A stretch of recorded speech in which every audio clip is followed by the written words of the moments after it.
Ցանկանայի ձեր հայտարարության վերջին մասին անդրադառնալ արևմտյան աջակցության հարցին։ Շատ կուզեի իմանալ, թե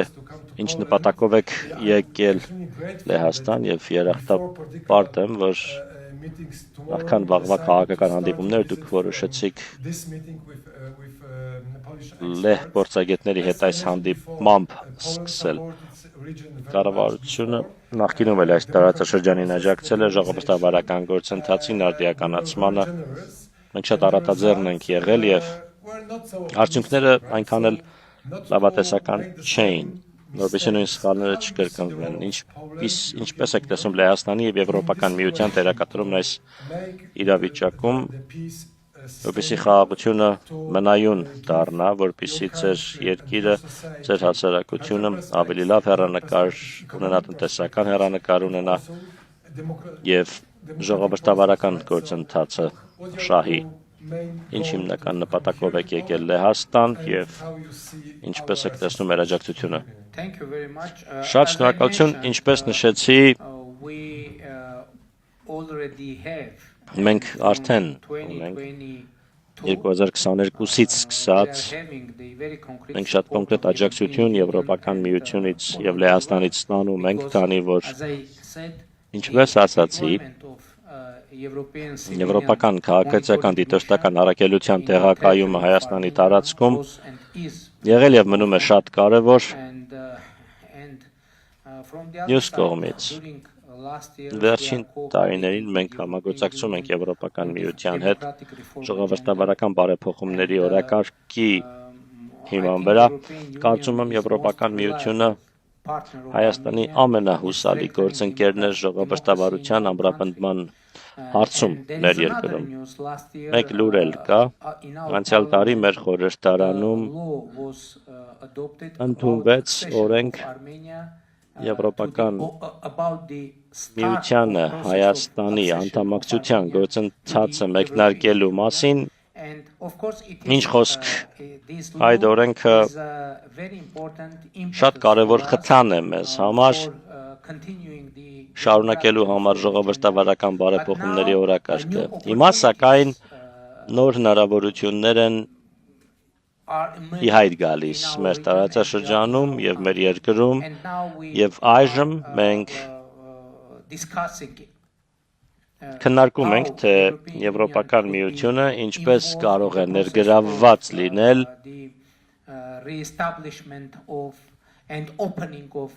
տարածաշրջանային հաղորդակցությունների բացմանը, վերահաստատմանը։ Մենք հույս ունենք, որ ներդրումներ կգան Եվրոպական միությունից եւ անդամ պետություններից։ Մենք կենտրոնանում ենք նոր հնարավորություններ գտնելու ուղղությամբ Հայաստանի համար, որպեսզի խորացնենք մեր համագործակցությունը Եվրոպական միության հետ եւ անդամ պետությունների հետ տարբեր ոլորտներում, տնտեսությունից մինչեւ ժողովրդավարական բարեփոխումների օրակարգ, մինչեւ պաշտպանություն եւ այլն։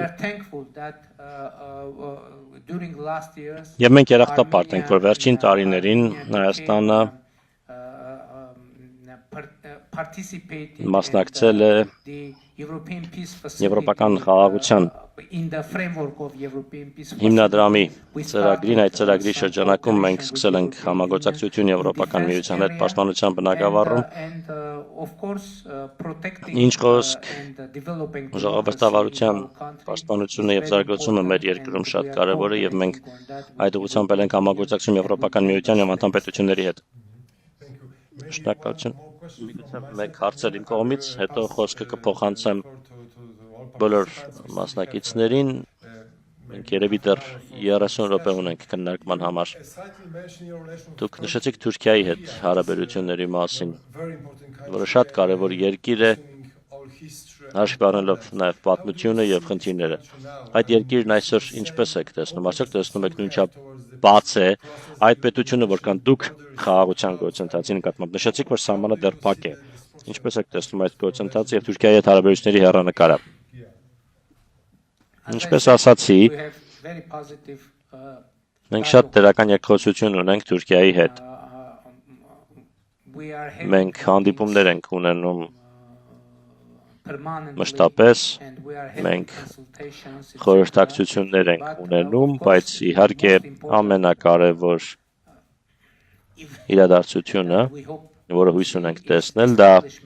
դիվանագիտական հարաբերությունների հաստատումն է, պաշտոնական դիվանագիտական հարաբերություններ Հայաստանի և Թուրքիայի միջև։ Եվ ինչ խոսք ցամաքային սահմանի բացումը։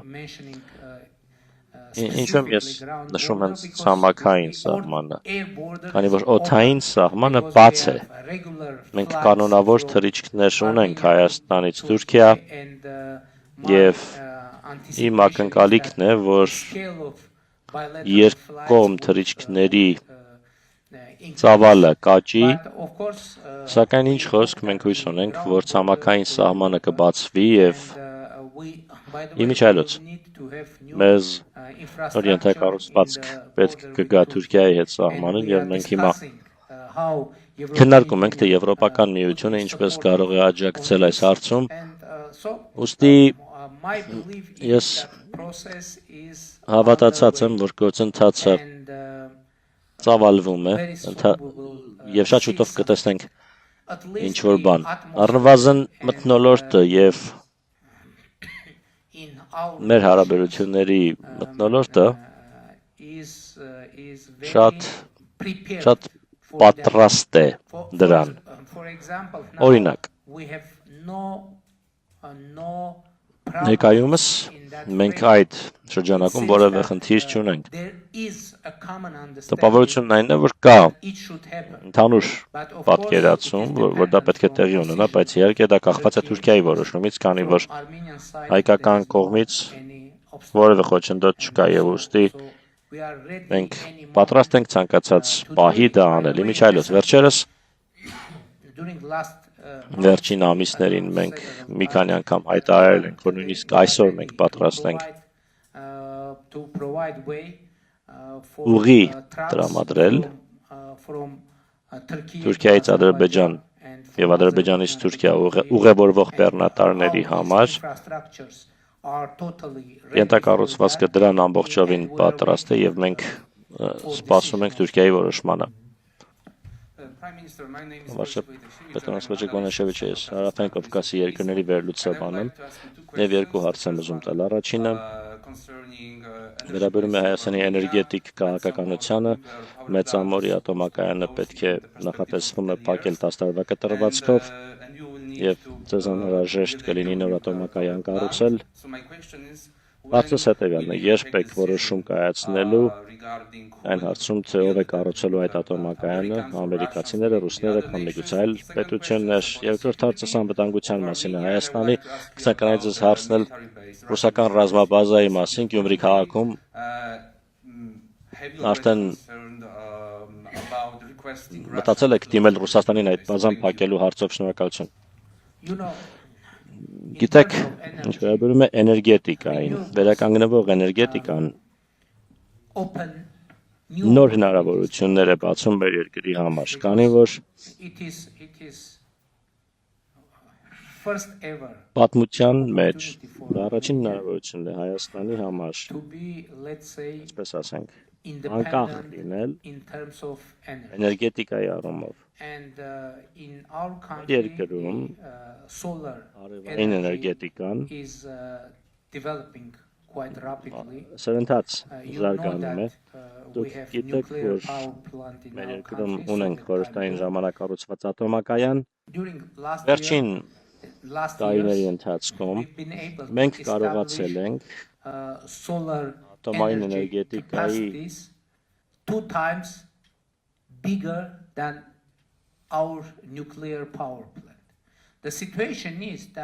արևային էներգետիկայի ոլորտում ատոմակայանի կարողությունը կրկնակի գերազանցող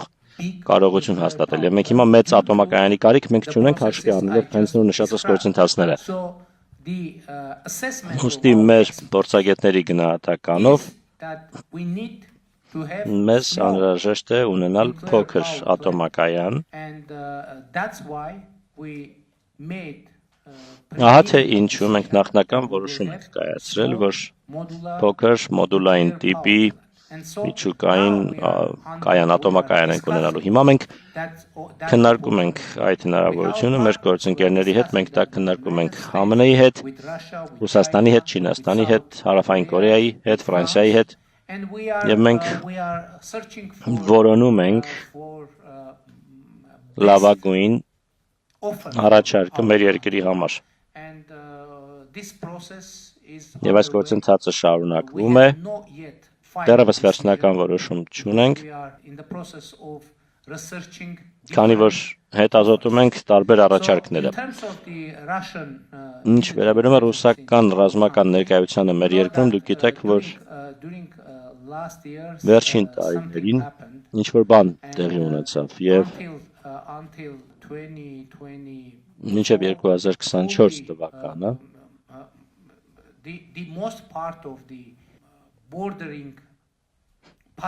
սահմանային անցակետերի մեծ մասը գտնվում էին Ռուսաստանի հսկողության ներքո կամ այնտեղ կար ռուս սահմանապահների ներկայություն, օրինակ մեր միջազգային օդանավակայանում, սակայն ներկայումս բոլոր սահմանային անցակետերը մեր սահմանների վերահսկվում են Հայաստանի սահմանապահների կողմից։ Բնականաբար մենք շնորհակալ ենք Ռուսաստանին այնտեղ ներկայության համար, որպես նորանկախ պետություն 90-ականների սկզբներին մենք կարողություն չունեինք այդ տեսակի ծառայություններ մատուցելու, բայց ներկայումս մենք կարող ենք եւ մենք զարգացնում ենք մեր կարողությունները եւ իհարկե մենք կընդլայնենք մեր գործունեությունը եւ աշխատանքները, որոնք կվերահսկվեն հայ սահմանապահների կողմից։ Ինչ վերաբերում է ռազմաբազային, մենք որևէ պլան ծրագրեր չունենք եւ մտահոգություններ էլ չունենք կապված ռուսական ռազմաբազայի ներկայության հետ, ուստի մենք սերտ գործընկերներ ենք Ռուսաստանի հետ եւ շատ սերտ տնտեսական կապեր ունենք, քաղաքական կապեր ունենք, թեպետ դուք գիտեք, որ մենք սառեցրել ենք մեր մասնակցությունը ՀԱՊԿ-ին եւ դա կապված էր որոշ իրադարձությունների հետ, որոնք տեղի ունեցան 2022 թվականին, քանի որ Հայաստանը հիասթափված էր ՀԱՊԿ-ից, քանի որ ունենալով իրավական պարտավորություն ՀԱՊԿ-ը հավուր պատշաճի չարձագանքեց անվտանգության մարտահրավերներին, որոնք կային Հայաստանի համար։ Մյուս կողմից սակայն մենք ասում ենք, որ մեր հարաբերությունները Ռուսաստանի հետ ներկայումս վերափոխման փուլում են։ Մենք ներկայումս նոր հարաբերություններ ենք ստեղծում Ռուսաստանի հետ, ձևավորում Ռուսաստանի հետ, սակայն մենք իհարկե վճռական ենք եւ կցանկանայինք զարգացնել մեր հարաբերությունները Ռուսաստանի հետ, բայց միանշանակ է, որ այդ հարաբերությունները փոխվում են բազմաթիվ գործոնների պատճառով։ Իմիջայլոց շատ կարևոր է ընդգծել, որ 2020-ի նոյեմբերին Ռուսաստանի եւ Ռուսաստանի նախագահի դերը վճռորոշ եղավ Ադրբեջանի հետ հրադադարի հաստատման հարցում։ Իհարկե դրանից հետո եղան ստորագրված փաստաթղթի տարամեկնաբանություններ, նոյեմբերի 8-ի փաստաթղթի մասին է խոսքը, ուստի այն վերածվեց հռչակագրի, որը մենք Ադրբեջանի հետ ընդունեցինք Վաշինգտոնում, բայց շատ կարևոր է նշել, որ նոյեմբերի 8-ին Ռուսաստանի դերը եւ անձամբ Ռուսաստանի նախագահի Վլադիմիր Պուտինի դերը շատ կարևոր եղավ հրադադար հաստատելու հարցում Հայաստանի եւ Ադրբեջանի միջև։ Պարոն վարչապետ, Շնորհակալություն, որ եկել եք Վարշավա, կարծում եմ կարևոր է եւ ես հիմնադրամը ներկայացնել, որն օգնում է ներկայությանը կազմակերպելու Երևանյան դիալոգ որին այս տարի հույս ունենք բոլորս մասնակցել։ Ես երկու կարճ հարց ունեմ, մեկը հեշտ, երկրորդը միգուցե ոչ։ Առաջինը վերաբերում է Եվրոպական քաղաքական համայնքի գագաթնաժողովին։ Ինչ ակնկալիքներ ունեք այս տարվա մայիսից, որը դուք հյուրընկալ եք, ավելի քան 40 առաջնորդներ Եվրոպայից կգան, եւ երկրորդը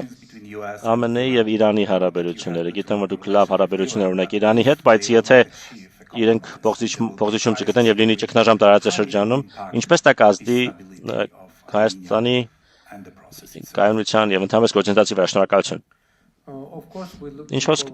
մենք անհամբերությամբ սպասում ենք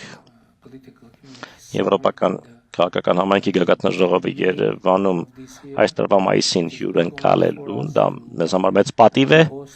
հյուրընկալել այդ շատ կարևոր գագաթնաժողովը։ Եվ շնորհակալ ենք մեր եվրոպացի գործընկերներին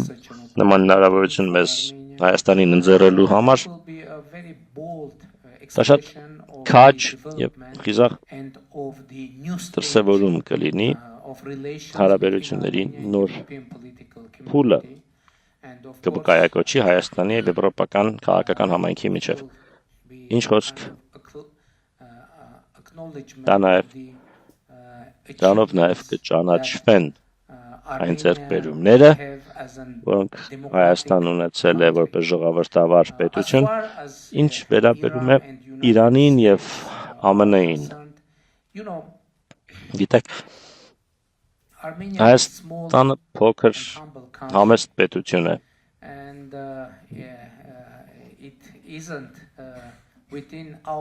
Եվ մեր կարողությունների սահմաններում չէ դատել ԱՄՆ-ի եւ Իրանի միջև հարաբերությունների մասին։ Մենք իհարկե մտահոգված ենք եւ մեր ցանկությունն է, որ հնարավորություններ լինեն իվանագիտական ճանապարհով ելք գտնելու այս իրավիճակից եւ իհարկե այս շատ փոփոխական իրավիճակում, անկայուն իրավիճակում մենք ուրախ ենք, որ կարողացել ենք կայունություն եւ խաղաղություն հաստատել մեր տարածաշրջանում եւ իհարկե ցանկացած անկայունություն, ցանկացած մարտահրավեր շատ մտահոգիչ է։ Եվ մենք հույս ունենք, որ կայուն իրավիճակ ունենանք մեր ընդլայնված այսպես տարածաշրջանում։ Ակնհայտ է, գիտեք, որ մենք չենք կարող մեծ ազդեցություն ունենալ այդ իրավիճակի վրա, ուստի մեր անելիքն է հուսալ, որ մեզ մնում է հուսալ, որ ամեն ինչ լավ կլինի եւ իհարկե եթե լինեն հնարավորություններ դրական ազդեցություն ունենալու, ապա մենք կուզեինք։ Բայց ինչպես ասել եմ, մենք փոքր պետություն ենք եւ մենք կարող ենք ընդհանրապես խրախուսել եւ միանալ դիվանագիտության ձայներին։